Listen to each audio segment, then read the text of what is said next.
क्या आप जानते हैं कि जिस ताकत को आज साइंस ग्रेविटी यानी कशिश सिकल कहती है, कुरान करीम ने उस हकीकत की तरफ तकरीबन 1400 साल पहले ही इशारा कर दिया था। कशिश सिकल वो हैरत अंगेज कुव्वत है जो हमें ज़मीन पर कायम रखती है,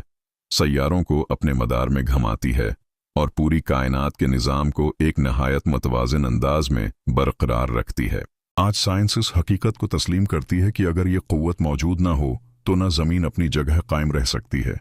न सैयारे अपने रास्ते पर चल सकते हैं, बल्कि पूरी कायनात एक लम्हे में बखड़ सकती है। लेकिन हैरत की बात यह है कि कुरान मजीद, जो एक हदायत की किताब है,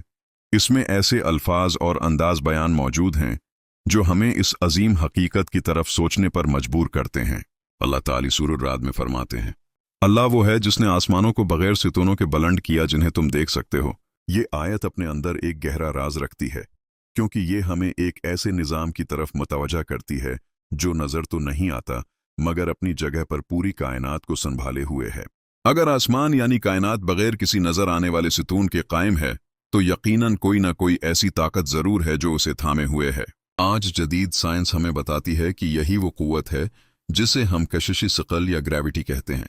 जो हर चीज़ को एक दूसरे के साथ मरबूत रखती है और कायनात को मुंतशिर होने से बचाती है। इसी तरह कुरान मजीद में एक और मकाम पर अल्लाह ताली इरशाद फरमाते हैं, बेशक अल्लाह ही आसमानों और ज़मीन को थामे हुए है कि वो अपनी जगह से हट ना जाएं। ये आयत भी उस हकीकत की तरफ वाज़ेह इशारा करती है कि कायनात किसी बेतरतीब निज़ाम का नतीजा नहीं, बल्कि एक मुनज़्ज़म और कायम रहने वाला निज़ाम है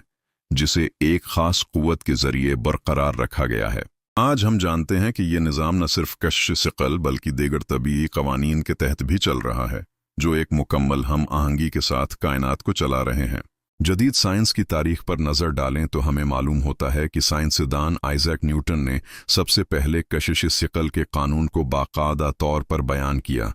जबकि बाद में एल्बर्ट आइंस्टाइन ने इस तसव्वुर को मज़ीद आगे बढ़ाते हुए ये वजाहत की कि ग्रेविटी दरअसल स्पेस टाइम की साख़त में खम कर्वेचर